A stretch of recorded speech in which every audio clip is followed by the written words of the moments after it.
Okay, Marco, you can go. We are live. Good afternoon, everyone, and welcome to this webinar promoted by Fondazione Luigi Einaudi with the support of Jerusalem Center of Public Affairs, Eurogulf Information Center, Thales Alenia Space Italy, and Regione Lazio and Regione Sicilia. First of all, thank you for taking time out and being here today. My name is Marco Mariani. I'm the European Affairs Director of the Fondazione Luigi Einaudi, and I'm a member of the board of the European Liberal Forum as well. Just a few words for those who do not know us yet. Fondazione Luigi Einaudi is the oldest Italian liberal foundation, and it was founded in 1962 by the president of Liberal International, Mr. Giovanni Malagodi. The goals, the ideological platform, and the activities of Fondazione Luigi Einaudi are described in details in our website. Let me just highlight that the prominent role played by the scientific committee, divided in three departments: economics, justice, international relations. Our scientific committee plays a role of the focal point of the foundation and is composed by high-level experts, among them some of the best-known Italian academic judges, public officers, and professionals. Fondazione Luigi Einaudi is full member of the European Liberal Forum. The European Liberal Forum is the political foundation and think tank of the ALDE party at the European Parliament. The European Liberal Forum is working across Europe with 47 member organizations to test new ideas for a liberal future in a united Europe. And last year, we held almost 300 events. So please check out our website, www.liberalforum.eu. And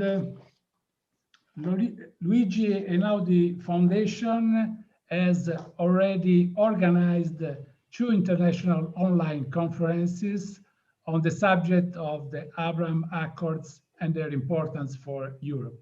These events were attended by government representatives, diplomats, and experts on Middle Eastern issues from United Arab Emirates, Bahrain, Morocco, Israel, and as well as from all over Europe and even the United States.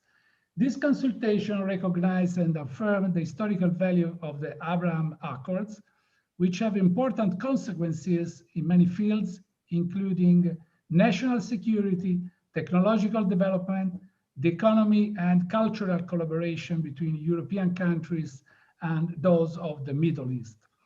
The result obtained from this agreement exceeded even the most optimistic expectations, contributing to the creation of collaboration for technological development and the strengthening of diplomatic relations between the states involved. As the world moved faster and faster following the trends of digitization and sustainability, the results achieved by the Abraham Accords can suggest a new way forward for Europe, identifying new international partners for a dialogue and guiding member countries towards initiative of unitary foreign policy. Sharing the Abraham vision with Europe is the third event hosted by Fondazione Luigi Einaudi, and I do hope that the further event will be held in cooperation with the European Liberal Forum. Today's conference will focus on 2 main macro topics. In the first one, issues relating to energy, water, and territorial security will be highlighted. The second one will deal the new challenges related to space and technology. The event will be coordinated by Ms. Fiamma Nierestein, who is a fellow of the Jerusalem Center of Public Affairs and member of the Fondazione Luigi Einaudi Scientific Committee as well. So I'm honored to pass the floor to Fiamma Nirestan, and I'm even happy because me and Fiamma share the same love for the city of Florence. Thank you again and enjoy the webinar. Good evening, everybody. Thank you so much for being here. I am humbled by this incredible group that we have. I must tell you something that might sound at the moment unpleasant, but we don't know how it will end up. Ambassador Giulio Terzi has a little problem, health problem. So we don't know if he will be able to participate. He is not feeling well. He's now at the doctor. So we will see how it will go. At the moment, what we decided together, sending frantic messages to each other in the last hour, is that we just mix up together the two panels in a more general discussion so that I can keep going on with your interventions unless Giulio appears, which is what I really deeply hope, right, Marco? We hope that he will soon be here. Let's hope for that. He was really having a very specific problem, and he says that he says hello to everybody and hopes that you will understand. So we will go on with our panel, and I want to tell you the basic interest in our going on. This is an ongoing discussion about the Abraham Accords. And we are so pleased that we are collaborating together, the Einaudi Center that has all the European characteristic that were described now by Dr. Mariani, and that is promoted now also by the Jerusalem Center for Public Affairs, while we have also so many important guests from the Emirates and Dave Wormser. I will come afterwards to each of you with very few words because we are very many. So I will have to contain my happiness for having all of you here and wanting to describe exactly who each of you is. I will try to do it shortly. I will also try to be extremely short now to let you the floor. I will try to say something more afterwards if there will be the occasion. Basically, I want to say this. In this last period, we had a hard time in Israel.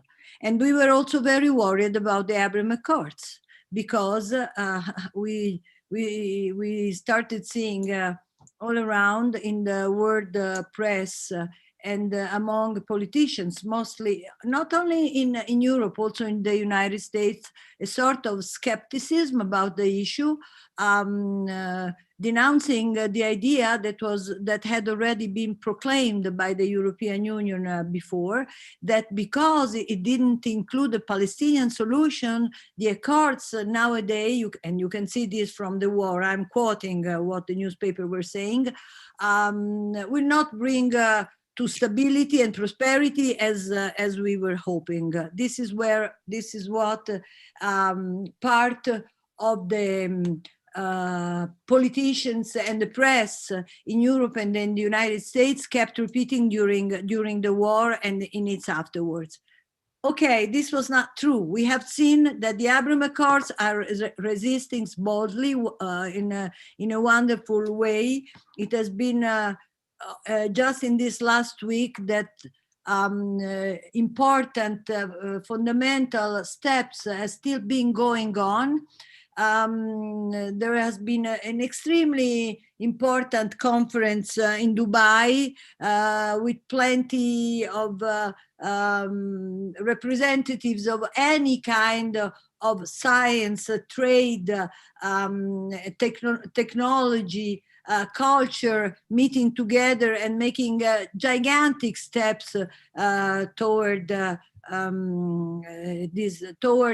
enforcement of this incredibly revolutionary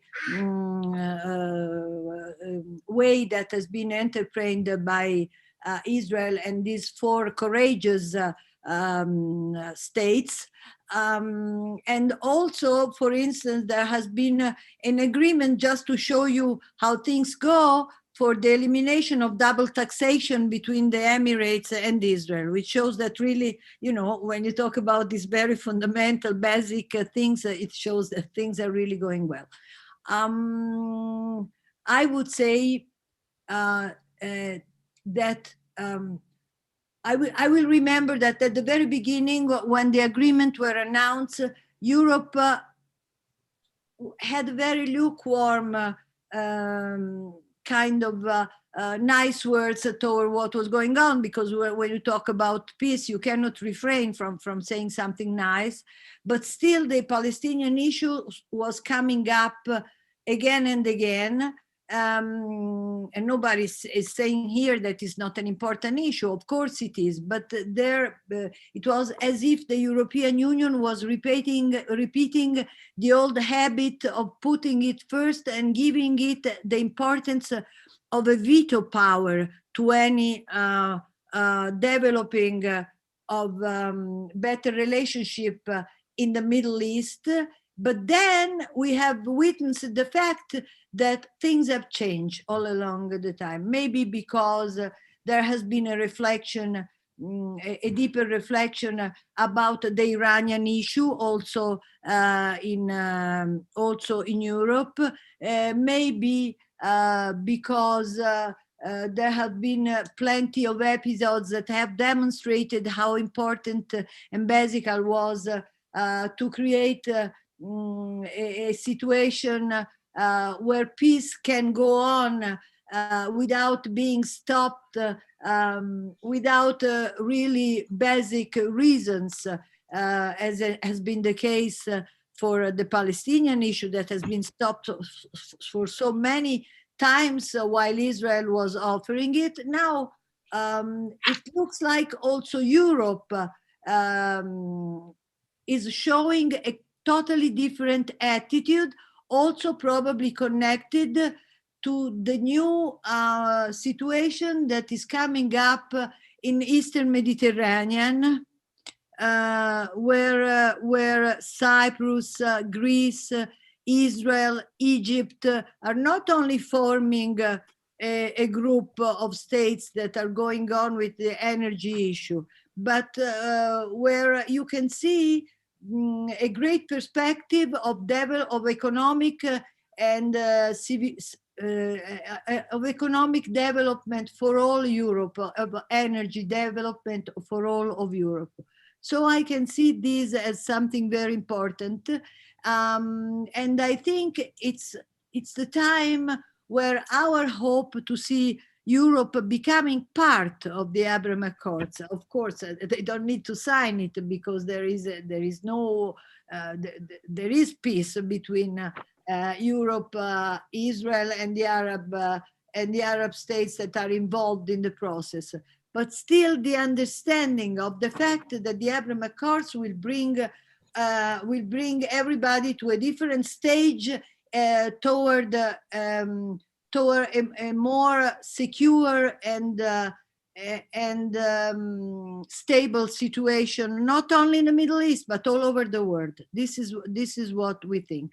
I finish starting giving the floors to all of you. There are so many other things to say. One only I want to mention. There is a passion from the Abraham Accords in Israel. There is a passion. As I can notice that there is a passion for the Abraham Accords also in all the states that have signed it. There are groups that meet regularly on the internet. There are people that keep talking. This is totally new because Israel is not new to peace. There are pieces. There are the peace with Egypt, the peace with Jordan. There are pieces. But this peace between the people, between religions, has never been there.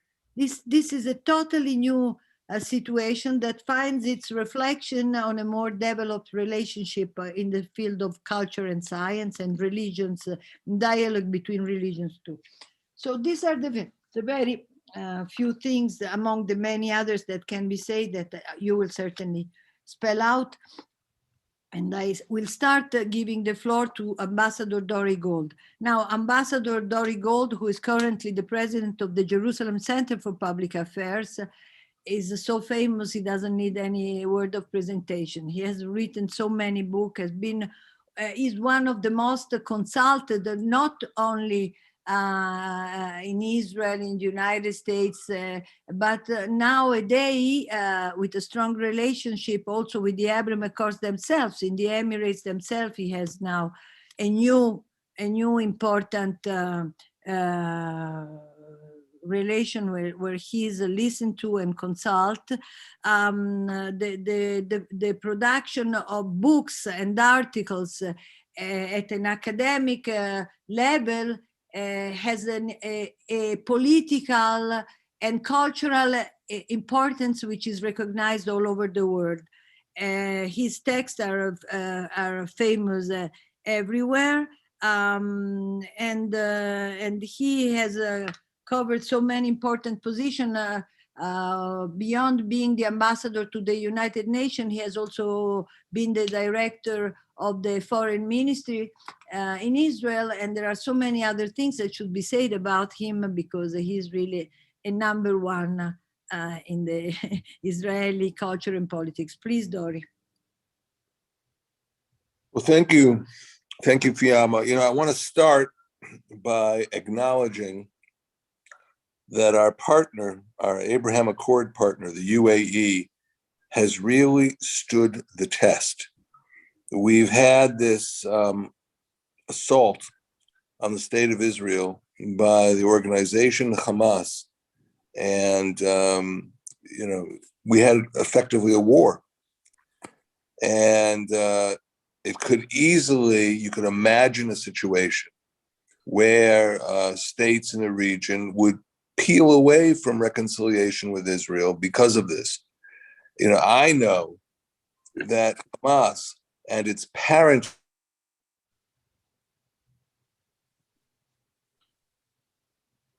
organization, the Muslim Brotherhood, states in the Gulf, and which is why in many cases the Hamas and the Muslim Brotherhood are illegal in some of the Arab states that are around us. But nonetheless, one has to acknowledge. Or you can't hear. Can you hear him? Dori, there is something going on with your microphone. There is a connection problem with Dor Gold. His connection. Dori, you are out of connection. You're not connected. Is there somebody that can help you to find again the connection?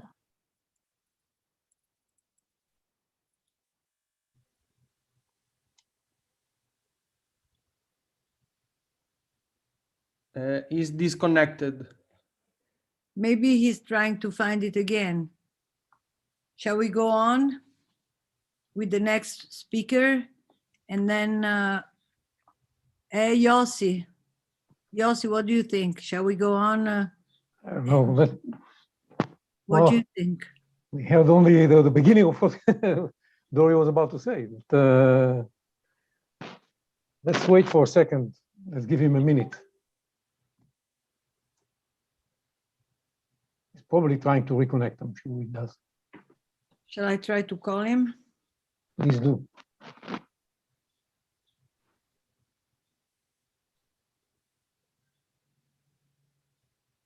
I try to call him. I'm trying to call him. Good.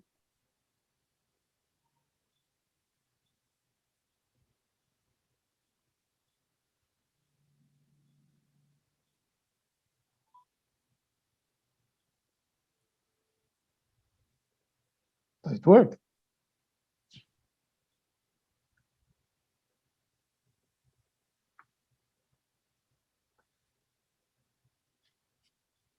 Ah, here he is. Here he is again. Here he is again. Yes? Yes, I can see him on the screen. I can't. I See see him on the screen. Start. Oh, Dori, are you back? I think so. Sorry, now you are back. Okay, you just I'm say telling you, that. this is why we have to get past this corona-driven need to use Zoom, because Zoom is not reliable. I don't know how far, what you heard, what you didn't hear, but I hear you saying that they stood the test, and that the Muslim Brotherhood is considered as illegal in some of these states. Illegal in some of these places. Well, I'm not going to go into a regional survey of the Muslim Brotherhood, so we'll just stop it at that. And I will just say that our joint interests are much greater than the differences that some people are trying to get us to focus on, and our friends and neighbors in the Gulf are not falling into that trap. Look, when we talk about energy and regional security, which are the two subjects I was told are the focus of our session, of the first session, the potential for cooperation is enormous. On energy, you don't have to be an expert from Brussels to know how important for the future of the European Union the diversification of energy resources are. We see the struggle between the US on the one hand and Russia on the other hand over energy pipelines. And it just stresses to all of us that this subject is extremely urgent. The fact that we have now discovered large reserves of gas in the Eastern Mediterranean, and if you put our discoveries, the Israeli discoveries, with the Cypriot discoveries and Egyptian and Greek discoveries, it's huge.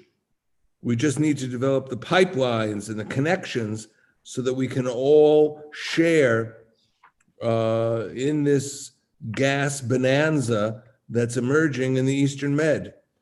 But I think that is becoming something that everyone is aware of, and hopefully the governmental levels, both the politicians and the officials, will take steps to build a new network on this basis.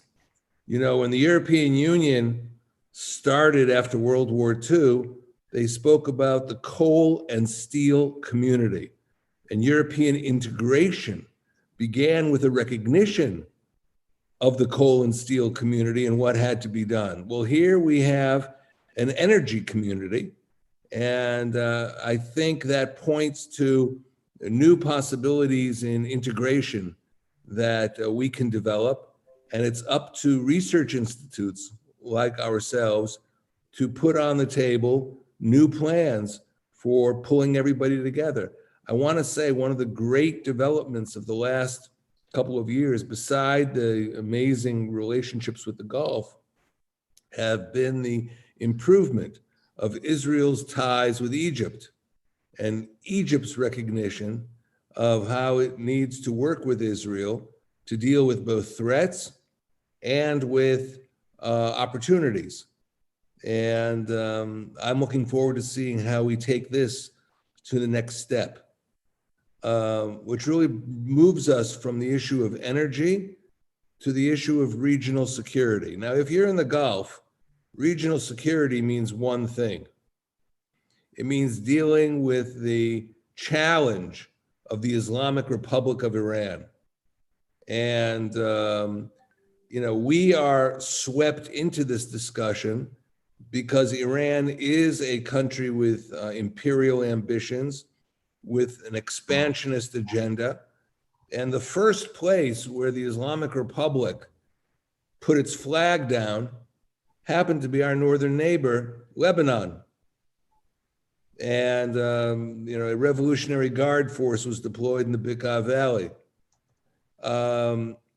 Well, we have a lot of lessons we've learned having dealt with Hezbollah. The Houthis follow some of Hezbollah's doctrines. And, we can share with countries that feel their security is undermined our lessons. And then there are other organizations, like we've just been dealing with Hamas, which follows some of those courses of action. But we have a tremendous shared interest with our neighbors in providing for stability and security by sharing those lessons and speaking about it. Now, the last point I want to make is that security is not just military men sitting together, sharing the lessons of the last war. Security is also what we say in the public domain, not just classified information, because we're democracies and people learn lessons from their various experiences. And newspapers and, of course, websites are conduits for information, open information. And I believe it's extremely important to have us writing on these subjects and sharing our understanding of what we have faced in the past and how we have to address those challenges in the future. But we are a region. We may be a sub-region of the EU. We may be just off on our own, but we are definitely a region which interacts intensely, or there is intense interaction between its members. And we have opportunities to take this area to the next level. And I believe that we should do so. Now that Corona is vanishing, I think we have an opportunity to develop new ideas and put them on the table for discussion in webinars and in actually getting together and speaking about it. I'll stop here and I'll wait for questions if there are any. Thank you very much, Dory. You just put down the basic question, the most important, because you pointed at two areas. One, the energy, and you spoke about the energy community, and the other one, regional security, and you created a bridge between the two. So it will be very interesting to see the development of this thought. And I'm sure that Yossi Cooperwasser, director of the project on regional Middle East developments at the Jerusalem Center for Public Affairs. I'm honored to be a colleague of his. Is really among the best scholars I know to be able to develop this. He was formerly the Director General of the Ministry of International Affairs and Strategy. He has been for a long time in the IDF and served as Assistant Defense Attaché for Intelligence at the Israeli Embassy in Washington, D.C., Intelligence Officer at the IDF Central Command, and Head of the Analysis and Production Division of the IDF, Director of Military Intelligence. Having shared with him many hours of discussion on many issues, I can testify that he has always very, very special, original ideas on plenty of different issues, and he has written a lot of articles and books about them. Please, Yossi. Thank you so much, Fiamma, and thank you for everybody who participates and for the hosts. I would like to touch upon this from two additional aspects on top of what Dory said, and I agree, of course, with everything he mentioned. First, what is the common denominator?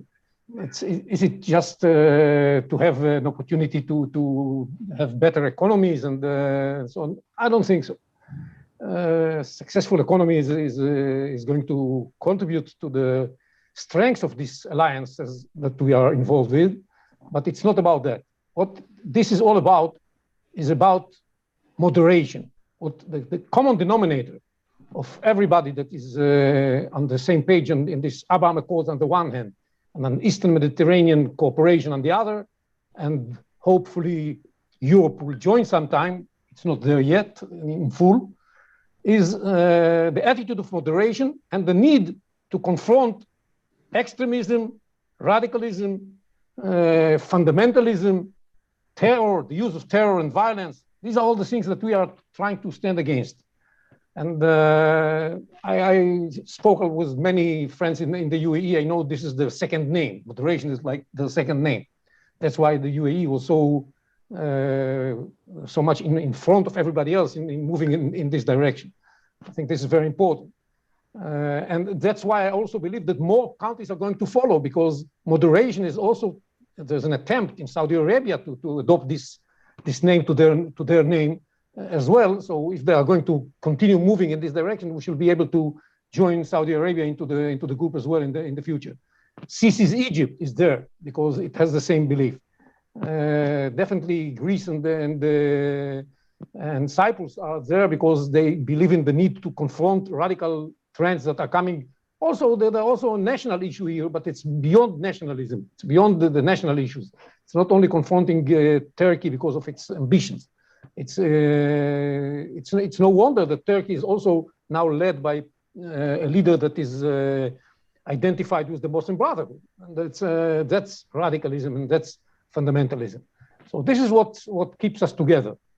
And the second thing is that strategically speaking, we are located in an area that is the center of the battle between radicalism and moderation. That's where the war is taking place.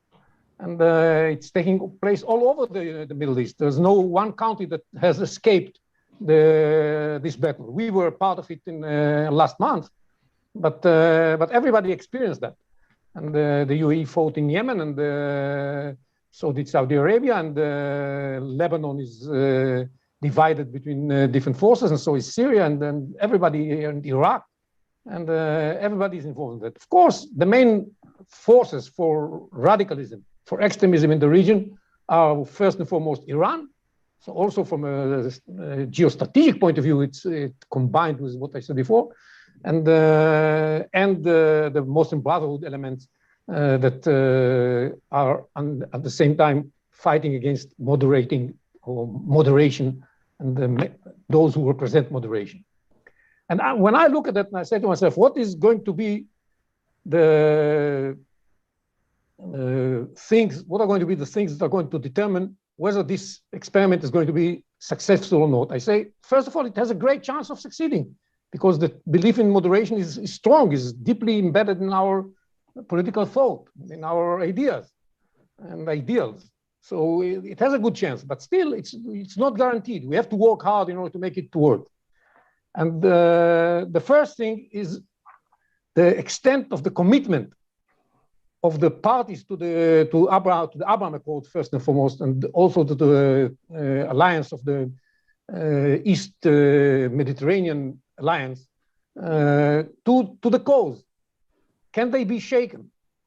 And I think what Dory said before was very important, because this was last month's battle against Hamas was intended by Hamas to be a challenge to this alliance, and they failed miserably.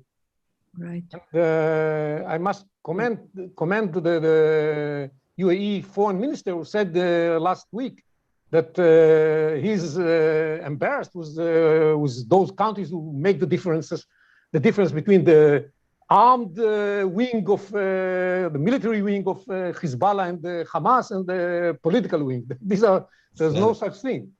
And this position is very clear and strengthens the chances that this alliance will succeed, because this means that the roots are deep and can survive all kinds of challenges. And I think this is extremely important.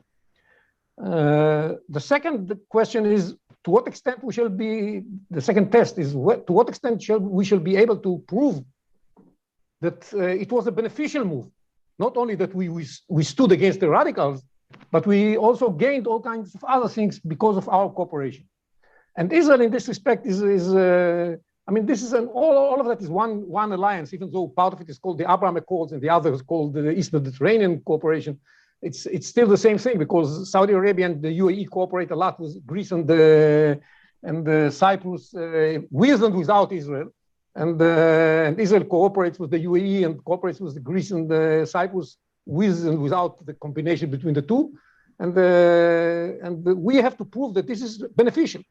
Now, for that purpose, we have all this cooperation on gas and other things, but it's way beyond that. It's this feeling of mutual support and mutual, I'm afraid to say the word love here, but passion, as I said, passion. As you said, yes. We feel comfortable with one another because we think similarly, and people who think similarly feel comfortable with one another, and we are able to see this by itself as a benefit. But it's way beyond that. Look, from in all kinds of security fields, fighting cyber attacks or cyber protection, all of that. Fighting UAVs. You know, everybody here has a problem with UAVs, especially with the capabilities of Turkey and the capabilities of Iran in UAVs. We have just proved, even to the Americans, who don't have our capabilities, that we are the only country who knows how to fight against UAVs. We were attacked by 8 UAVs during this last confrontation. We intercepted all of them. So it's with all kinds of tricks, not only one. We had 3 ways of intercepting the UAVs, each one in a different way. And they are all functioning extremely well because we have prepared ourselves to that. And we all know how much the United Arab Emirates and especially Saudi Arabia needs this capability. And in many other fields, I'm not going to, we talk about, last time we met, we talked about space cooperation and all kinds of other areas. And of course, on economy and trade and commerce and whatever have you, we have a great potential, and on water and on technologies and whatever. You just mention anything. It's we have a lot to benefit from each other. And small Israel has very impressive capabilities in all these domains, and we are more than willing, and we are anxious. Actually, we are waiting for an opportunity to share these capabilities with our friends. The third issue that's going to determine what's going to happen is what is going to be the attitude of the United States. Now, this has started with the United States, and David knows about it. This has started with, you know, it started with the UAE. I can tell you that when Ambassador Al-Utaiba wrote his piece about, his article about the need to think differently about extending Israel's sovereignty in Judea and Samaria and replacing it with making normalization, promoting normalization. I had an opportunity to be at the time with Prime Minister Netanyahu. I told him, go for that. Do that. It's a great opportunity. I must say that he took his pen and said, he wrote it down. But Oteiba and Netanyahu wouldn't have been able to do that without the intervention of the United States. And the question is, to what extent the United States under Biden is going to be as committed to this endeavor. And in the beginning, my impression was that when they were shy of using the term Abraham Accords, and they were only ready to call it normalization, and they were hesitant about promoting it, I was a little bit worried. But I think that we now see early signs of a change in the United States attitude and understanding that the Abraham Accords reflect something real, and they cannot bypass it. And that's why it's better for them to join the wagon, jump on this train, instead of and maybe take the front, take the wheel in their hands. And if they are going to do that, I think we have a great opportunity to move forward faster than we thought before. It's an open question. It's not clear yet, and I think our main effort right now should be focused on explaining to the Americans that they should join. And that's a message that we all should send to the Americans. And the fourth issue is, what is going to be the attitude of Europe? Now, Europe, many in Europe, and we see it today with what's happening with the Iran nuclear situation. Many in Europe, when they approach radicalism, they prefer appeasement. They believe that appeasing the radical is going to guarantee for them the possibility to avoid its wrath. This, of course, is a wrong attitude, but it's very difficult to convince the Europeans that this is a wrong attitude. And it's amazing how they stick to that policy regardless of anything that's happening. But we have to convince Europe to change its attitude. And I heard many people say Europe is a lost case. I want to believe, and I'm trying to convince myself all the time, that it is not a lost case. And that we have, Fiamma keeps telling me, islands of support inside Europe that can be broadened and can help. But if we can show Europe how beneficial this cooperation with the anti-radicalism axis is going to be for Europe itself, because first of all, it's going to stop immigration. Why people immigrate from the Middle East to Europe? Because they run away from radicalism. They're afraid of what radicalism means to them. It's the way to stop immigration is by improving the conditions in the Middle East, by supporting moderation. And on top of that, there is a lot to gain economically as well. So I think that these are the things that we should work on vis-a-vis Europe. And yes, if we cooperate and manage to at least gain the American support, and later on maybe also some European support, then all these cooperation on gas and the potential is unbelievable. The potential is unbelievable. All of us have all of a sudden gas resources. So we never thought that we should have some, but we do. And we can help Europe fight its energy crisis. And that's something very beneficial for Europe that they should try to take advantage of. We can form a cooperation that, talking about regional security, is going to contain those who wants to promote turbulent situations and instability. And aren't we all for stability? I mean, moderation goes well with stability. So it's we have to explain to the Europeans the benefits of this attitude, and I'm at least hopeful that eventually they will see the light. It's not going to be easy. Thank you very much. Great, great, very interesting. I only want to say that even Angela Merkel during the last war said that Israel has a right to self-defense. I didn't expect that. And it came from all the most important leaders in Europe. You didn't expect it too, right? So that was really a surprise. And our self-defense, they are all right, but... no, but look, that was a political act that was not expected. It was not expected. She could have said, stop the war. She didn't say that. They didn't do that. They just said Israel has a right to self-defense. And there were visits from 13 prime ministers, plus 7 that came for their solidarity. So I mean, I know and I appreciate it, but I'm saying if I could hear the Europeans saying, we want to get involved in building the relations between Israel and its Arab neighbors. We want to strengthen the Abraham Accords. We want to see Saudi Arabia join in. We are here just for this. This is what we are working on. Dave Wormser will answer to all the questions. Please, okay, he's a senior fellow for security policy in Washington, as well as the Coelet Policy Forum in Jerusalem. He was a senior advisor to National Security Advisor John Bolton from 2018 to 2019, as well to Vice President Dick Cheney. This is nothing compared to what Dave Wormser is. We know it, we read him, we talk with him, and we know that whenever you look for a deep, very cultured and very motivated point of view, this is Dave. Please, Dave. Thank you.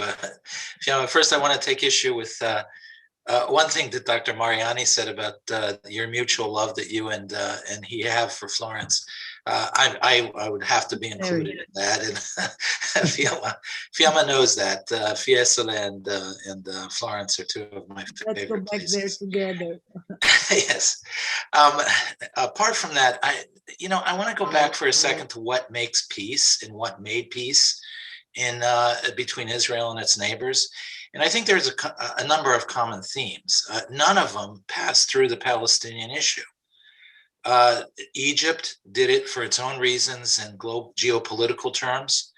Jordan also signed its peace treaty without a full resolution of the Palestinian issue. So the idea that you cannot have a real peace without resolving in a final sense the Palestinian issue historically is actually the opposite. That we've had solid peace treaties all the way through that have not resolved fully the Palestinian issue. And the reason for that is because the geopolitical, strategic, and internal questions that govern both Israel and the Arab interlocutors in all of these cases drove them together. And the Abraham Accords, Yossi, you've mentioned it, it's far beyond, there's a passion, but there's far beyond that, these underlying strategic outlooks. And the UAE faces a very serious danger, not only from Iran, but from Turkey. And it shares both of those fears or both of those tensions with Israel. And there's very important symbolic as well as practical issues that demand cooperation between Israel and the UAE to deal with those problems. Iran is much more clear. The Turkish question is a little more complex, but you can only go as far as the issue of Jerusalem to see how difficult it is for Israel to deal with the issue of Jerusalem without involving, to some extent, some new players to help undermine the radical influences that Turkey, for example, is exercising over Jerusalem.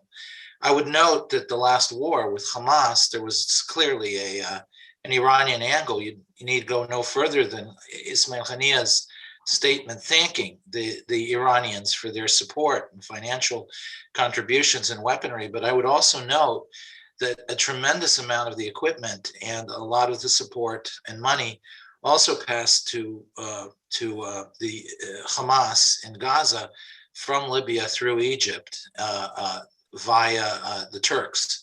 So the Turks had a role in this war. It's the first time they've actively intervened with weaponry on some level, giving it to Hamas from Libya. So there is this Turkish dimension too that is increasingly becoming as dangerous, both symbolically and practically. So the first thing I want to make sure clear is that I think peace treaties have in general moved forward without full resolution of the Palestinian question. And in fact, when the Palestinian question is put front and center, there's always stalemate. That's not to say that the Palestinian question is completely sidestepped. And the reason for that is it's the Israelis as well who don't want to leave the Palestinian issue without address forever, because it's obviously a question Israel lives with every day of the war, every day of the year. So when you look at the Egyptian peace treaty, there was the autonomy plan. When you look at the Jordanian peace treaty, there were elements in there of the Palestinian question. And also here, one has to remember that this arose not from 4 years of the Palestinian leadership saying no to negotiations to Israel and the United States. It comes from a much longer period. Israel gave in on the issue of settlement freeze and even quietly agreed to a settlement freeze in Jerusalem under President Obama. And there was a freeze by the Palestinians who refused to negotiate. So we're now in about a decade-old freeze by the Palestinians to actively engage on their own peace process. By their choice, not by the Israelis or the Americans. So what happens is these underlying strategic issues have to move forward. And there's a placeholder put for the Palestinian issue in most of these agreements, or at least implied, but they can't wait. So these things move forward. Now for the Israelis, I think that there is this need always to try to bring in new Arab players into helping them resolve the issue internally with these issues like Jerusalem. So unfortunately, I think what you're seeing in recent years with Jordan being so closely tied to the Palestinian Authority and the Palestinian Authority being so unresponsive to peace overtures from the United States and even from Israel, that the situation in Jerusalem is becoming increasingly dangerous. So there's a very real interest on Israel's part to involve some new players to help bring the Jerusalem question symbolically in a cooler place, in a more controlled place. And you see the increasing role that other countries are playing. Unfortunately, that's noticed by Turkey and by Iran, and therefore they employ their proxies, whether it's Hamas or Palestinian Islamic Jihad, and also by Abu Mazen and so forth, and it leads to some tension.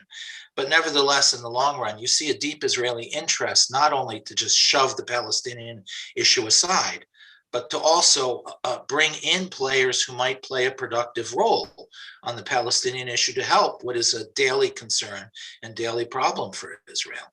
So I want to bring that out. Now, about the Americans, Yossi, I would wish to share your optimism. And we did see some initially bad statements by the United States, saying, first of all, refusing to call the Abraham Accords, and then you had that awful statement by Jen Psaki, the White House spokesman, who basically, in almost as bluntly said that they're useless accords. They were dead on arrival. They didn't mean anything. And you've had, but the problem is, I think you have this undertone with the crowd that is in staffing out this administration all along, long before the taking of office in January, going back to the very day that accords were signed in Washington. There were statements after statements after statements by major leaders from the Democratic Party saying, this is all kind of fake. So there's, unfortunately, I think there's a much more deep rejection of this, because they have adopted the European view of the Arab-Israeli conflict, which is that it begins and ends and only gets resolved when the Palestinians say it is. So unfortunately, I think we're headed for a period of some stress on the Palestinian issue precisely because of that. Now, does that destroy the Abraham Accords? No, I actually think that this all, Yossi, you said it really boils down to Washington. In the end, it actually boils down to Jerusalem. And the issue is that the UAE, Bahrain, Saudi Arabia, for that matter, Sudan and Morocco and Egypt and Jordan, when they signed their peace treaties, they did it because they understood Israel stood on its own legs. That there wasn't, they didn't deal anymore with Israel as simply an appendage of the United States. Egypt might have to some extent believed that this was the price they had to pay to get closer to Washington. But ever since, it was really a terror in some of these capitals like Amman that Israel might lose its way. And they were hoping that the peace treaties would strengthen Israel's clarity of understanding that it is a major regional power and that it has to defend its interests, and that those interests are aligned with significant other actors in the region. So ironically, I think the UAE agreement was born of the Obama administration's failure to seriously deal with the Iran issue. That the UAE and Saudi Arabia and others understood that they may need Israel to help deal with this problem. And when Netanyahu went to Washington and stood on the podium in Congress and said, we will deal with this issue and we will not just give in to the United States on it, I think that made a very significant impression that Israel is a very real and powerful ally here. So despite tensions with Washington on the Palestinian issue that I think will arise, it doesn't necessarily mean the death knell for these peace treaties. The opposite. If Israel understands that that is not why they made peace with Israel, the Arabs made peace with Israel, but understands and maintains a strategic clarity and leverages its strength for the common strategic goals that it has, then it will actually strengthen the peace processes. So I'll leave it at that. There's so much more. I mean, some of the stuff that Dory raised about the economics and so forth, the coal and steel community, I would add one small thing about that. If you look at the Americans in 1948-49, they looked at the coal and steel issues which eventually led to the coal and steel community, as so critical to the Western defense that they defined it among the 4 or 5 points in the world that the United States must defend. That was based on the concept of an industrial economy that was the essential element of our national security, the United States' national security. If you look at the modern economy, those traditional definitions have to give way to some new critical nodes that now have become essential to the functioning of Western economy. And clearly Israel's role as an innovation center, one of the key innovation centers, really the key innovation center beyond Silicon Valley, it becomes a critical element of a new US national security outlook that may not happen in the next 2 or 3 years, but it's going to happen. And the UAE is coming in and playing a critical role in that through its financial skills and genius and so forth, but also as a link up to the Far East. As Israel is linking up to the Eastern Mediterranean, it's linking up to the Far East. So you see a real strategic and socioeconomic alliance forming far beyond just Turkey and Iran's threat. So I'll leave it with that, and hopefully that's enough to throw into the discussion to go on then, some of the stuff. Okay, great. Thank you, Dave. Thank you very much. Plenty of issues. I would pick this innovation center that is represented by the Abraham Accords because it brings us straight into the next issue. And then I would make a little changes, okay? Because we have one only panel after all going on. If you agree, we have 4 now. We have 4 speakers. We have Najad. We have Dr. Theophanos, Dr. Comparini, Dr. Ahmed Mansouri, and Dr. Mansouri, that I salute with particular friendship. I would give you to conclude, so you will keep the floor last if you like. I mean, if you like the idea, and you will understand the reasons why afterwards. Do you mind, Mr. Theophanos, if I give Najat the floor now? Because I see this lady waiting, and you know, having had a Florentine education, I can't see a lady waiting too long. Do you mind? Okay, I don't mind if it's a lady, and of course I would say yes, just because that's the program. If they would make me wait so long, I would say, come on, I'm a lady. So I say, I see Najat, and okay. I tell her that. But please, if I may. Yes, please. Yes. I didn't know the change of the program. Okay. And I have scheduled something else that I'm trying to delay by SMS. So after Najad, I would like to speak and follow up accordingly. Yes. Well, if you are late, I will let you speak right now. No. Let Najad talk and then I will talk. Okay. And then I will see how much time I could. I'm looking. Thank you so much, Fiamma. And please. Thank you so much, Dr. If you can remind me of your name, please. Well, thank you for giving me the chance to talk. Can you hear me? Yes, sure. Okay. Well, I'm gonna try to wrap it as fast as possible. Yes. You know, I'm dividing what I'm gonna be talking about through opportunities and the challenges of the Abraham Accord. Well, I couldn't agree more of what has been mentioned by the previous speakers. I agree with them with most of what have almost, you know, all what have been mentioned. First of all, let me talk about the challenges, and then I will talk about the opportunities based on what have been mentioned.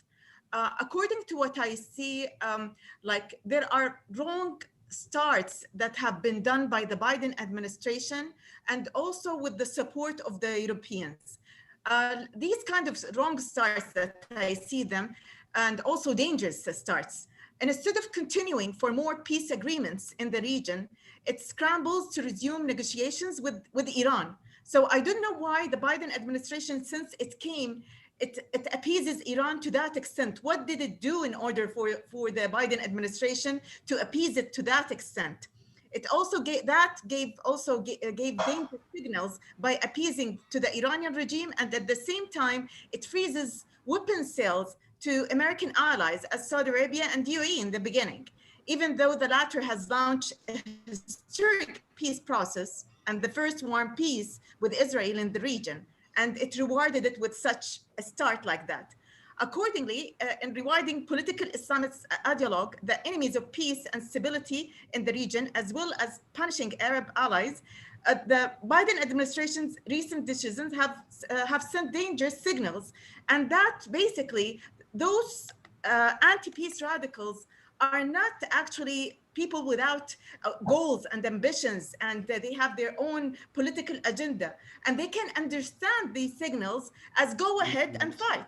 So when you give the anti-peace radicals those kind of signals, and then you say at the end, like what happened in the Gaza war, Israel has tried to defend itself, and at the same time you're giving those signals to the radicals. Here, actually, I see it basically indirectly against Israel, because Israel, when it defends itself, it's gonna send rockets to Hamas. Hamas is like any other terrorist militia. It hides beside the civilian.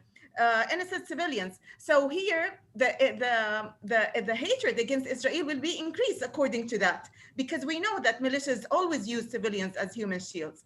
At the same time, it embarrasses those who have done the peace treaty. Look with whom you're doing the peace, with the hostile country. So that's why it's very important for both the Europeans and the Biden administration to choose what kind of words to say, because those radicals are going to use it, and that will complicate the issue even more. Also, a lot in the region, we have to put in mind, a lot in the region, and even some outside the region, want this Abraham Accords to fail. And what is also inflaming the situation even more, the propaganda in the media. The media, like here, we have to divide the war. There's a military war and there is the propaganda war. Hamas knows that it's gonna lose the military war, but they are playing with the propaganda war. And the Arab media, especially like a channel like Al Jazeera, is inflaming this, and also the Western media is also playing with that. So and that was so obvious in the last war in Gaza. The intention to make the peace treaty fail was so much illustrated in what Hamas leader Ismail Haniyeh said on May 21. He into the Arab world. So this is a proof that the war between Hamas and Israel was never just about Sheikh Jarrah and the evictions in Jerusalem. Rather, it was primarily focused on scuppering the coexistence and normalization of relations between Israel and the Arab countries. So here, all of that, the Europeans and the Biden administration have to understand all the tricks by those anti-peace radicals.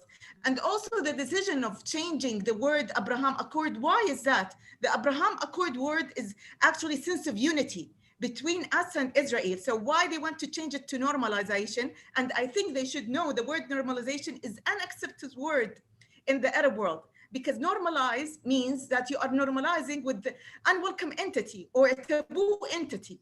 So that also embarrasses the Arab countries that made the peace. I don't know much about it. Can I do that for you? Harold. There is a voice It seemed be careful, silence your microphones, yes. Okay. Please, Najad, go on. Okay. Accordingly, the conflict was designed to embarrass the Arab Accord countries and to create controversy around normalizing relations, thereby undermining any upcoming peace deals.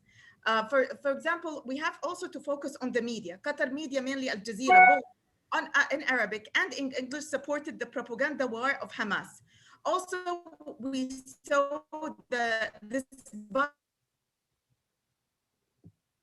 biased coverage in the mainstream media and leaning bias of the mainstream media was pro-Hamas for the sole reason that it sought to exploit the opportunity to censure the previous US administration's peace plan with the Gulf particular.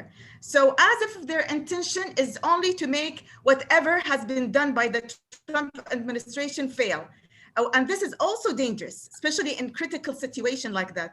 So what we see that Hamas and PA are fine with Turkey's normalization and Qatar relationship with Israel, but they are against UAE and Bahrain because their normalization doesn't serve their agenda. So that means that the issue isn't liberation or the issue isn't Israel, but partisan and ideological interests. And that's what it's so obvious. So most analysts, even in the Arab world, said to solve the Palestinian issue, there must be a change in its leadership. We couldn't expect the same leadership that was part of the war to be part of the solution and peace. So let me just give you a small statistics here. So most of the Hamas leader was, who portray themselves as jihadists against Israel are millionaires. A senior official in Hamas, for example, Khalid Mish'al, who is worth actually $2.6 billion, according to global estimates. Next to the list, Ismail Haniya. His fortune is estimated at $4 million. And most of his assets in the strip are registered in the name of the son-in-law of Nabil, his son-in-law, and dozens of his children and grandchildren. Abbas and other leaders in the PLO and the PA have stolen millions of dollars from the international funding meant for the Palestinian people.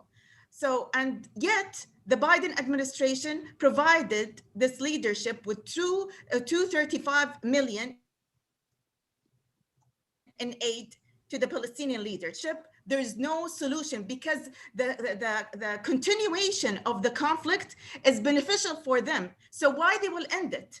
So, and what is proving that they keep losing every opportunity since 1937 until now, because they know if this solution is gonna be solved, they're gonna lose their riches. So they're not serious. That's why they're not serious. And each solution is provided to them. Otherwise, we have to ask why all the conflicts in this region have been solved except the Palestinian conflict. That means that there's a problem with that. And we have to go to the core problem, not to the surface. We have to cure the disease, not the symptom. If we are serious of really solving serious in solving this issue. So if the international community is serious to solve this issue, there must be serious steps to find new leadership run by fresh, well-educated, pragmatic, and not ideologue Palestinians. As a Palestinian businessman who participated in the Manama conference in 2019, such as Ashraf al-Jabri, Ashraf Ghanem, Khaldoun al-Husseini, Saleh Abu Maleh, Marwan al-Zubaydi. There are many good people and serious about solving this issue, but unfortunately they are pursued by the PA's security, and some of them even fled away. So that's to me, that's a really big challenge facing the Abraham Accord countries specifically and the peace in general in the region. And it's basically by doing all of those kind of mistakes, we are empowering the anti-peace radicals, and we are actually embarrassing or weakening those who are pro-peace. Okay. So that's the main thing, and I want to cut on that, even though I have a lot of things to say. I know, but I want to cut. We have to keep also Professor Theophanos because he's going. Bravissima. It was really brilliant. What can I say? It was brilliant, interesting, and you gave us also a lot of very interesting notes, like the numbers, the dates, and the list of names that you gave us of interesting people that you met. I didn't say that you are an important journalist with 2 master's degrees. You didn't give me the time to say that at the beginning. And I do have a PhD in academic and a very brilliant journalist, and you can feel it.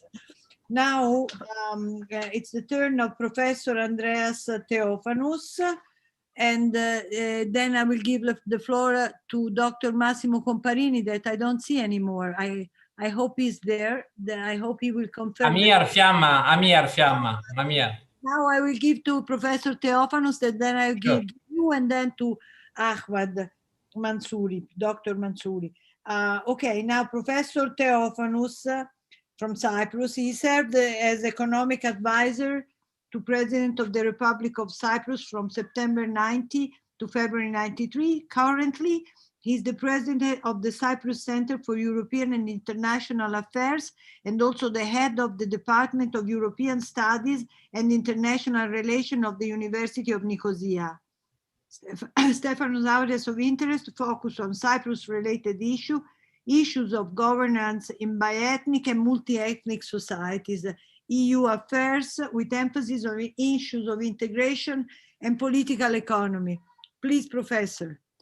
Thank you very much for the invitation, which gives me the opportunity to share some views, ideas, and perceptions on issues in the Eastern Mediterranean in relation to the new developments on energy, water, regional security, and perhaps the implication of the Abraham Accords for the European Union and the broader area. Well, throughout times, the Eastern Mediterranean has been one of the most important regions in the world, as it is the meeting place of three major religions. It's meeting place between the East and the West, North and South, and trading and energy routes. The broader area is characterized by diversity, antagonism, and at times cooperation, but there has never been a universal cooperation. This is, some nations, some players, and there has been more often than not conflict instead of comprehensive cooperation. I would also say that throughout times there has been a struggle for domination or influence by regional and global powers in this area. Cyprus, which is at the heart of the Eastern Mediterranean, has always been under the control or influence of the dominant power or powers in the Eastern Mediterranean. At this stage in history, it's not the coincidence that Cyprus faces an existentialist issue, in the sense Turkey occupies 38% of the territory of Cyprus and uses the Turkish Cypriot minority community to project its objectives in Cyprus and the broader area. I mean, repeatedly, Turkish officials clarified that even if there was not a single Turkish Cypriot on the island, they would not let this island go. This is essential, and it also influences the regional security architecture in various ways. In the last few years, we witnessed the discovery of significant amounts of hydrocarbons in the Eastern Mediterranean. One could hope for cooperation with gains for all parties involved, but the reality is much more complex than this. In the sense that, again, Turkey challenges the exclusive economic zone of Cyprus, it challenges the exclusive economic zone of Greece. So there are problems in relation to moving on in that direction. I had previously my Israeli colleagues talking about Europe and Iran. I mean, in the case of the European Union, you see, Cyprus is a member state of the European Union. And basically, the European Union has tolerated the occupation.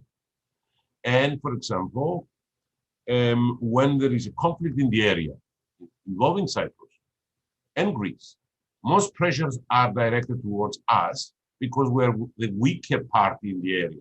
You take the balance or imbalance of power. So, but we have to be patient and deal with the system as it is. Israel came to understand this with Turkey after the deterioration of the relations between Israel and Turkey, when it saw an assertiveness on the part of Turkey, which has annoyed Israel to a great extent. So this has brought us closer together, understanding each other about these security issues and so on. In relation to the Abraham Accords, I understand that, or one perspective is that Israel has established diplomatic relations with these Arab countries. And one of the sources, it was, in addition to the drive for becoming, for advancing cooperation in the region and being an accepted player in the region by Arab countries as well, in addition to Egypt and Jordan, there have been mutual considerations regarding Iran's regional aspirations and the feeling of a common threat. Now, again, this in itself, it influences to a great extent the security architecture. So in the broader area, you have two countries, you have Iran and Turkey, that have been exhibiting an assertive attitude, and that which is making several countries feel threatened. And this is something that it must be understood and assessed accordingly. Now, coming back to Turkey again, I would say that it projects, and it doesn't conceal that, a hegemonic attitude, image in the Eastern Mediterranean. And what I would say, I would be very blunt, I mean, like, and sharing this with you. Before the Second World War, you may recall the case of Czechoslovakia, when Nazi Germany utilized the German-speaking minority community in Czechoslovakia in southern Germany, first to occupy that part and then to occupy all Czechoslovakia. When I talked with several colleagues from European countries, and I told them that in Cyprus we feel threatened because Turkey does not recognize our sacred right to exist. And at times, and I tell them that you must understand the importance of containment before it's too late. And I tell them, the fact that you washed yourself away, that you didn't touch the issue of Czechoslovakia, it didn't prevent the Second World War. So what I'm saying is that at some point in time, there must be a perspective by which hegemonic attitudes are contained. Because if this is not done, the price will be higher down the road. Now, so far Turkey has not changed its attitude towards Cyprus because there was not any cost to that policy. I mean, gradually I would say, I remember at the time when I came to Israel for several conferences on that, and I recall Professor Avineri, when he saw the issue of the Cyprus case and the peace plan they gave us in 2004, he criticized the UN and the European Union because they were harsh on Israel, but on Turkey they let it go. When he called it, I recall, he wrote, I think, in the Jerusalem Post on 29th of February 2004, and he said, what is taking place with the so-called peace plan for Cyprus, it reflects an attitude of the European Union's and United Nations favorite occupation. That was I quote his words. Now, coming back again to the issue of cooperation in relation to energy, economics, water, and so on. Yes, there is a great potential, but it's important that we have to learn to coexist with mutual respect. There are problems in the broader area that they must be addressed. And of course, we do not have the same idea about how to address problems. At least we could try to have we could try to have an evolutionary approach towards addressing issues. It doesn't have to happen in 24 hours, but this is something that we should do. Now, in relation to the gas reserves in the Mediterranean, there was, in the last few years, talk about European Union exploiting it and so on. So I do not share that view in the sense it economically doesn't pay. So, but it will be a very important project if the reserves of the Eastern Mediterranean are they go to the regional players that can satisfy the needs in the region, in the broader region of several countries. So I think this is something that it could enhance cooperation between the various players. Okay, and yes, it is essential that we develop pipelines, we develop networks of cooperation, which would improve the overall climate in the region. In the past, we had situations, for example, when the European Union tried to had an impact on the broader Middle East by various schemes. I remember in the 90s, they used to call it the Barcelona Conference. Later on, the neighborhood policies. I think the European Union could contribute, but at the same time, it's essential that peoples in the area, nations in the area, take initiative to move toward that direction. And yes, it is essential when we see aggression and revisionist behavior, like we see in the broader area, that this is contained. And since, in addition to mentioning the European Union, we have a question mark in relation to the United States, because in the last few years, there was a perspective of, I don't think it was withdrawal, but I saw less commitment than it used to be in much earlier years. And naturally, this creates a vacuum that must be addressed. So we live in a complex world with complicated issues that must be addressed. Yes, we have to move on with networks of cooperation between various countries, and we must keep the door open and the incentive open for more and more countries to join this process. Thank you very much. That was extremely interesting, and it showed how the Accords really go much, as Yossi and Dave said, it goes much beyond the direct interest to balance and economy and friendship, but really draw a different balance all over the world, because it just put into question the attack of two powers, which are Iran and Turkey, that overwhelm the international scene nowadays. So it was that was something that has been said here from a direct experience and was extremely interesting. Thank you. Now, thank you very much.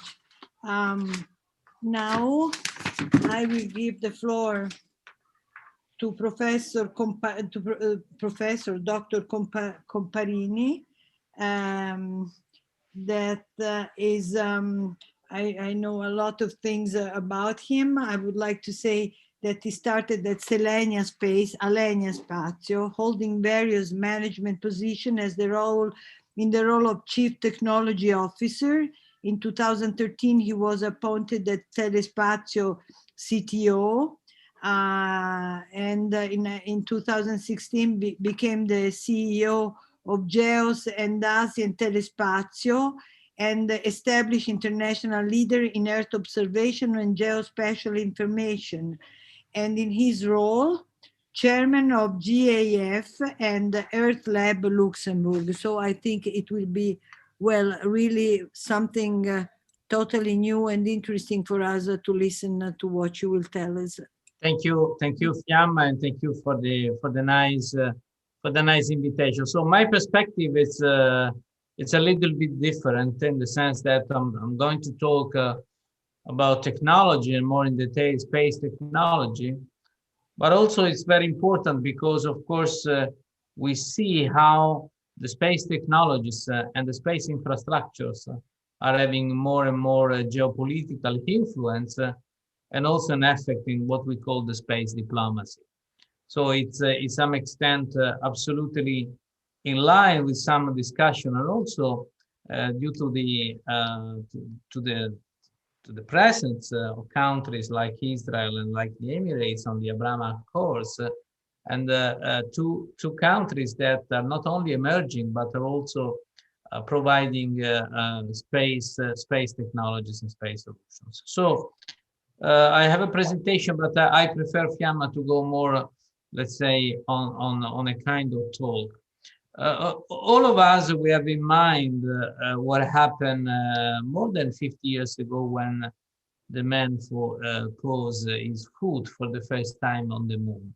So since then, space has changed a lot, because in the 60s, the race to the moon was also a symbol of power of the two superpowers at that time, USA and USSR. That was also kind of mirror their political power and their supremacy. So since then, space technologies had a quite large and deep evolution. And today, through those technologies, we support many activities in the daily life. I mean, global connectivity, the capability to observe the planet, our planet from space. Of course, still the dimension of the exploration of the knowledge of the solar system, the capability to know where we are with extreme precision, so with the small devices like our mobile phone. So today, space is much more than the idea to show what was the power of the superpowers. And this is really relevant because exactly from the geopolitical dimension, we have a number of countries and a number of new countries that in the last decades come to the scene, come to the stage. Of course, Europe, I mean, Europe across the Organization of European Space Agency and the role of traditional space players, France, Germany, and Italy. By the way, I just remember that Italy was the third country after USA and the Russians to launch an artificial satellite. So it's the space activities for Italy. It's a kind of traditional. High skill and high competence activity. So a bunch of new countries today is working on space. And let me mention that I remember that my last international travel, unfortunately, before the lockdown, was exactly in Tel Aviv to be invited at the Ilan Ramon conference. You know, Ilan Ramon is the astronaut that unfortunately died in the disaster of the space shuttle.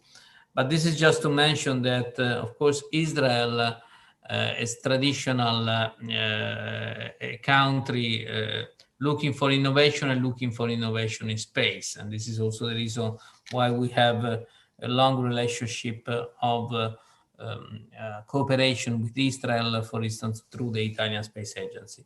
But this new wave of space is also addressing Middle East and the Arab countries. And I'm sure that you had in mind the mission to Mars that Emirates for the first time funded, and they realized. Their probe is orbiting around Mars, and it will be very important to understand and to have more information about the atmosphere of the red planet through a number of sophisticated instruments. So I found also a quite good connection with respect to the countries that are part of the Abraham Accords. So countries that are going to explore this new dimension of the space technologies. Space technologies today are really pervasive. I mean, global connectivity, global navigation, capability to observe the Earth. And this is important to make our planet more sustainable. And this is a global challenge that we have. Of course, and I think this is also related to the topics, the political topics that have been debated so far, the capability to observe the Earth from space is also really important, for instance, for security and for defense. And so, let's say, to understand how we can manage issues in this respect. Last but not least, which is very important, is of course the new dimension of the exploration. We know that it's extremely important, the back to the moon. As I'm used to say, back to the moon is not only to spend a few days like what happened at the time of the Apollo missions in the 70s, but to work on that planet and to understand how from the planet we can learn to live in that extreme environment. We can learn how to use the resources of the moon, which is a trend which is very important in the coming futures, and why not to learn how to start from the moon for other destinations, having in mind again Mars. And this is again is something that in my mind is strictly connected to the international cooperations. I mean, the geopolitical dimension of space is also, and I mentioned when I started my talk, is also today a very important element of space diplomacy. Space technologies and those kind of technologies is a powerful instrument, in my mind, much more powerful than other topics, to bring the countries and to bring the different people to cooperate. Because also NASA, also the states, they cannot imagine alone an important space mission. So cooperation is part of this work. Cooperation among the countries is part of this fascinating domain. And after many years of working in space, I can really witness how, let's say, those kind of technologies brings together the people and improve their capability to understand each other. And so I think there is a dimension which is very important also for the topic that we are addressing today. So I really think that in the coming years we will see more and more cooperations. I'm really in favor, and I know that that would be a number of bilateral and multilateral cooperation, for instance, with the Middle East and Arab countries that are emerging in this dimension, because today, to show that you are working in space, that you have space technology, is not like in the 60s, just an example of superpower, but an example, for instance, that you have an ecosystem in the innovation, which is an healthy ecosystem, and then contribute to the challenges of the world. And last but not least, I really think that the contribution of those technologies to the sustainability of the planet, to make more sustainable the economic activity, is something that is particularly relevant for this generation. Particularly relevant for this generation, and again, also from geopolitical standpoint, is extremely important because it's a challenge which is common to all the people in all the countries. There is no difference. I mean, the planet is just one. This is the Earth, is the planet that we have. We don't have a planet B so far.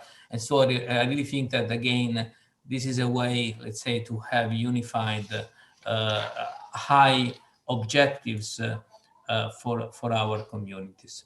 So let's say I prefer, Fiamma, to don't go more in technical discussion. Of course, I'm honored to chair a company like Thales Alenia Space, which is a global space company, and we operate in many countries. We have a large cooperation, for instance, in Israel. We have a large cooperations with the Middle East and Arab countries. So I hope that my talk give a little bit different angle to something that in any case is extremely important for the cooperations of our people. Thank you. Great, Dr. Comparini. What I feel after you speak, you brought us back just to these fundamental issues, sustainability, space, where I just feel together with whatever we have said from the geopolitical and political point of view, all of us, that we are really on the good side of history, you know? And but we have to fight for that. I mean, like Dave said, I mean, we are on the good side of history, and there is also a bad side of history. As nothing for free, Fiamma, nothing for free. And I think that you're right. We need to fight to have this common view, for sure. Now, to enhance this point of view, With your permission, allow me to go. Yes. Yes, absolutely. Thank you. We cannot avoid that. So I have to tell you, thank you very much. I thank you. I thank you very much. Thank you. And I am very, very glad to give the floor to my friend Ahmed Mansouri, because when we speak about being on the good side of history, nobody is really better than his idea of creating the Crossroad of Civilization Museum. It's really a great thing that he has done. It's so important. He has received just in this very last week a huge group of people from all the religions and all the geographical part of the world that visited his idea of putting together the development of the three religions in the same side of the world, the Middle East, for such a long time before things broke into misunderstandings and war. This is what Ahmed had been doing, but Ahmed is not only this, he's a former member also of the UAE Federal National Council. He pioneered the development of the UAE space sector, including satellite design. I mean, we had men like this in Florence in the 16th century, just every side of the knowledge of the human field. So please, Ahmed, just tell us your opinion.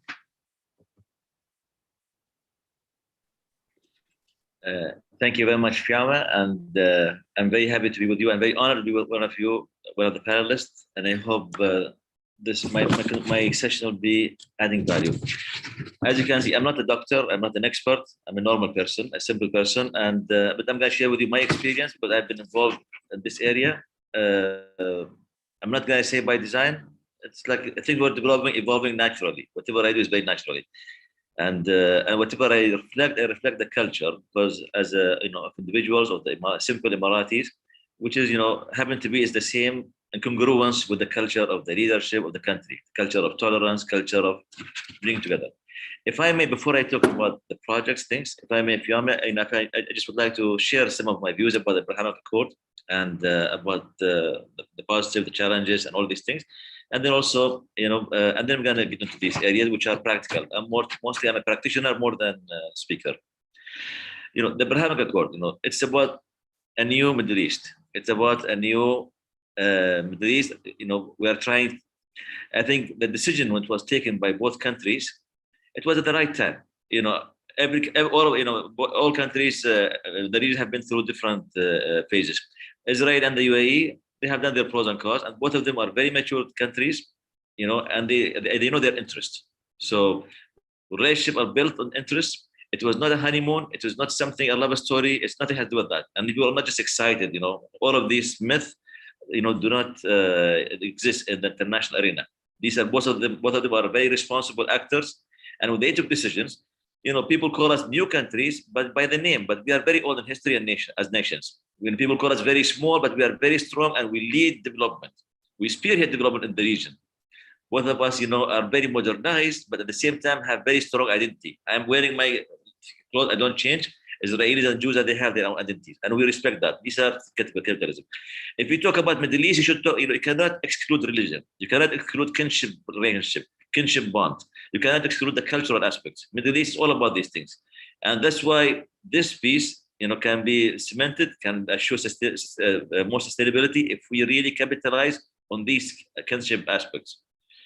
And as you can see, with the later, negative development or negative activities, like things happen in Israel and Gaza and Hamas, Iran involvement, all of these things, it did not affect people. Then, for the first time, we have, different perspective, different parameters for analyzing the issues, which is, from that sense, it's very important that, people are not doing analysis based on emotional or based on, media propaganda, all these things. So people are very rational. So that did not affect peace, and everything is going very normal. We have Israelis coming before, during, and after these incidences. It's very important that for us, to not to exclude the challenges, and there are certain challenges for this peace we have. One of the challenges that we talk about is the regional challenges. For example, many of you have spoken about the Obama syndrome, the Obama factor, when he, left the region, made Iran, making people focusing on Israel, and and then Iran is invading all of these Arab countries, having their militias to expel there. Now there's a worry about with the Biden administration, with his focusing also again on the human rights issues and all of these issues, and empowering Iran again, or diffusing the containment of Iran. That's a challenge. And also Europe, as we have seen from our friends and others, the rise of anti-Semitism here and there in Europe and the United States, while in the region is here things are going in the other direction.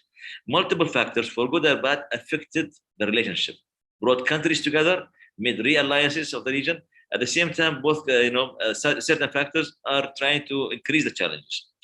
Both of our countries are very resilient. Whatever happens for us, whatever we are living in this region, with multiple challenges in the region, but we know how to deal with these things.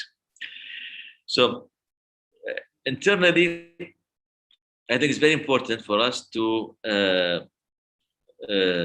think of other challenges between us. For this peace to be more cemented and sustainable, I think both sides should get rid of their stereotypes. For example, I had one of the great speakers was talking about, we have passed the test. We don't need to pass the test. For us, it's a genuine decision. It's a decision based on a study. We know what we're doing. We don't need to pass the test.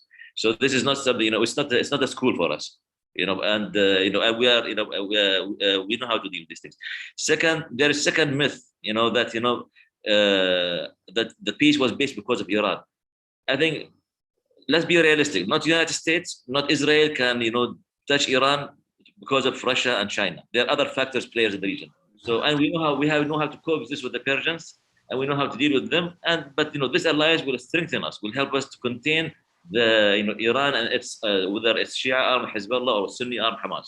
So we know we can work on these areas. It will help. It will provide a platform, but we cannot have this mentality of somebody is more superior than the others.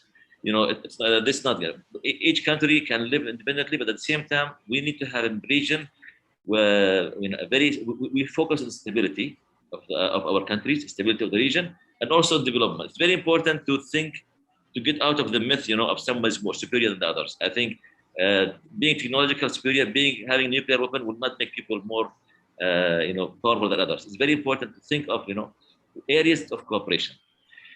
I was very happy, we were talking about the space and other things.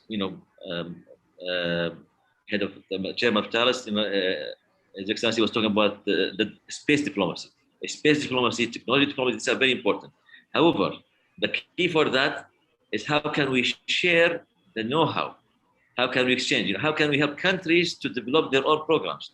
Enough of of having people trying to sell their technologies and making others consumers and only operators.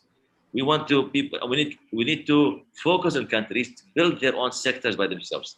If we talk about space diplomacy, ICT diplomacy, if we can talk about development diplomacy, or if we can talk about cooperation diplomacy, I think it's people in the region, for this peace to work very well, we need to have quick gains. It's very important, quick gains. That's why it's one of the challenges we have. What are we adding value with this peace for the people outside?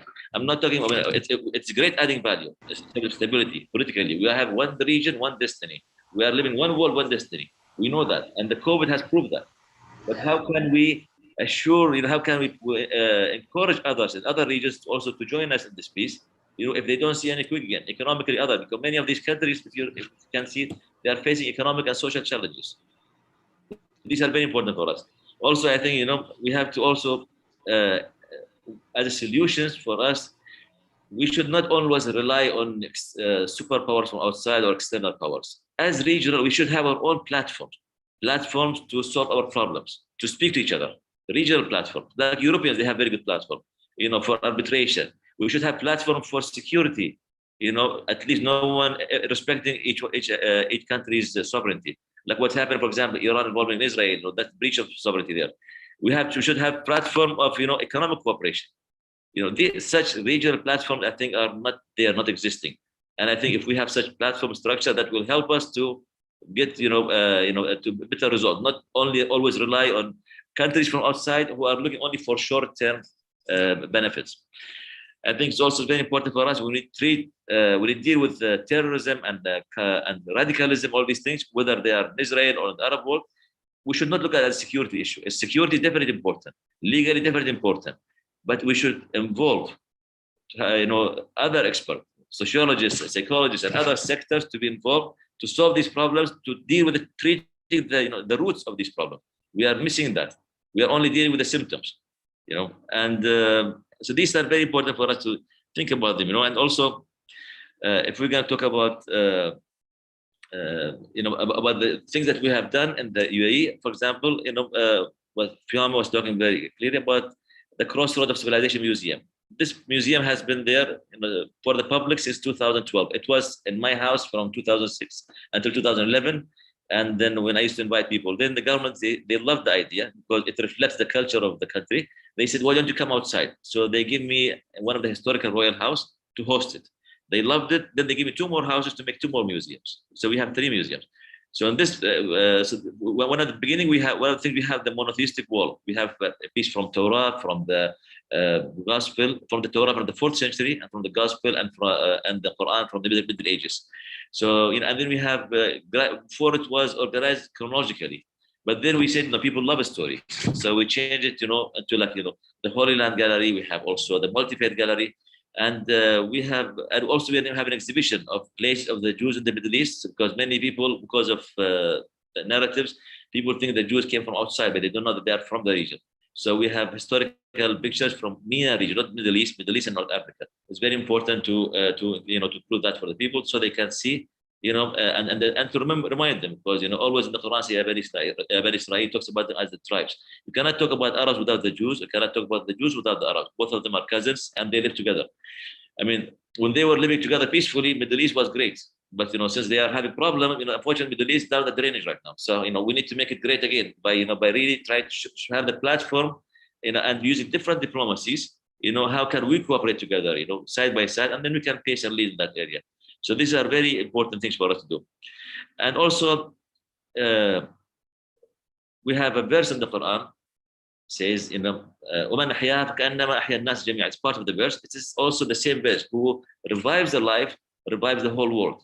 Who saves the life, saves the whole world. You have also the Judaism, also Christianity, it's in the Bible. So the point is, we did the Holocaust Gallery. It's a permanent gallery.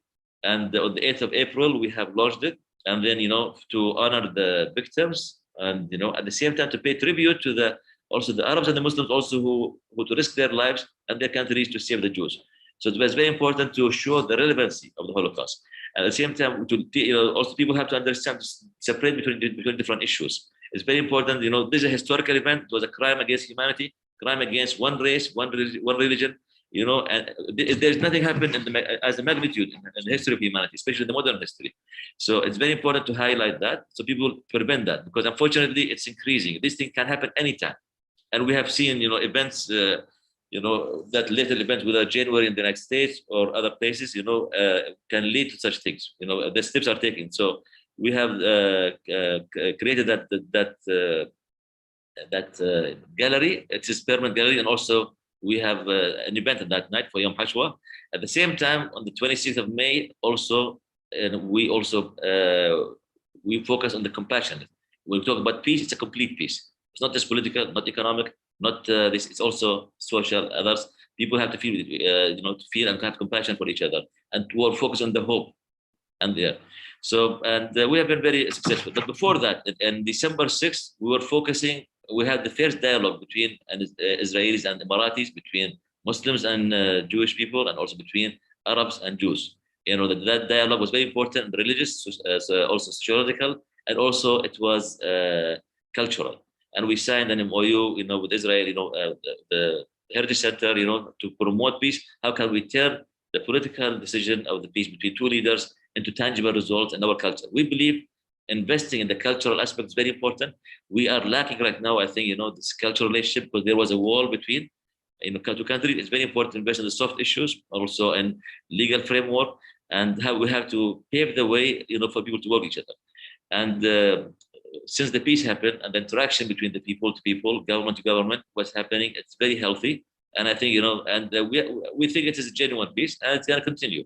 And but there is responsibilities. And the most important thing, we really have to focus on moving forward, not to live in history. At the same time, we need to also think of how can we work together, in developing the countries around us, not just ourselves, and create this platform to make us work together. If there's any question, I'll be more than happy to answer. Marco, vuoi dire qualche parola? Vuoi dire qualche parola, Marco? Marco. Okay. No, I think you have the chance to conclude. It was very interesting from my side. The panel of speakers was really excellent. It was the third time that for the Fondazione Luigi Einaudi that we hold a webinar, unfortunately, a webinar on this subject. My expectation is that at least in September, it will be possible to have a meeting, a friendly meeting, as we are used to have in presence. And let's hope for that. More than this, I would like that in September would be the possibility to have an event planned in cooperation with the European Liberal Forum, because I think that it's very important if the countries that are in the Mediterranean Sea Basin feel very deeply involved in that matter, but I'm deeply convinced that it's not just a matter for Mediterranean countries. This is a matter for Europe, and I would like worldwide. But as we are deeply involved in European affairs, I would like that every European country could be committed in this discussion between us. It is very important. Thank you, Fiamma Nierenstein, for joining us all together to this topic. And thank you again for sharing ideas, remarks, and I would say friendship between us. That is very important to go further in further steps in this subject. And so hope to see you very soon. Could be, dear Fiamma, that we could host in Florence. That is the cradle of Renaissance. We could host in Florence a meeting with these friends and to talk about this subject. Thank you, everyone. That would be really, really great. I thank you very much, Marco. I thank the Foundation Luigi Einaudi. I thank the Liberal Forum also for your presence here. And I thank, of course, my Jerusalem Center for Public Affairs and my also Foundation Luigi Einaudi. I'm part of both, and I like so much to be part of both. It's a very nice thing, which makes me think. And thank you, Ahmed. I didn't have now the occasion to thank you very much. It was a very important speech that you gave here. It's very important. Your main point, which is one region, one destiny. I understand that has so many ramifications, and I would add one word, one destiny, and not without paying price, as Massimo Comparini said before. Now, Dave, I heard that the American administration is asking again and again now to make an Abraham Accord group join in a meeting with the American administration. And I hope that also the European Union will do the same. Probably their intentions are not as good as ours, okay?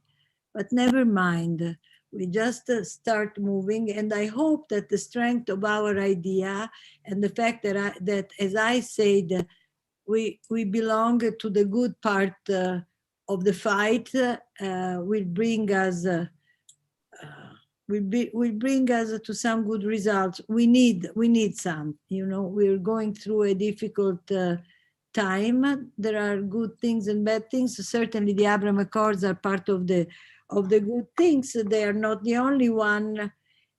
Just in these very hours where we are speaking, there is this meeting in Vienna, which is really quite worrying, I think, for all of us, right? But this is the reality. We will see how it is. And so I think it was very, very, very important that we propose again and we give strength to the Abraham Accords. They are a flag of civilization. This is what I think they are. And we will bring them on. Goodbye, everybody. And thank you very much again. Thank you. So good. Bye. Thank you, Dave. Thank you, Najad. Thank you. Ciao. Ciao. Bye-bye. Bye-bye. Bye.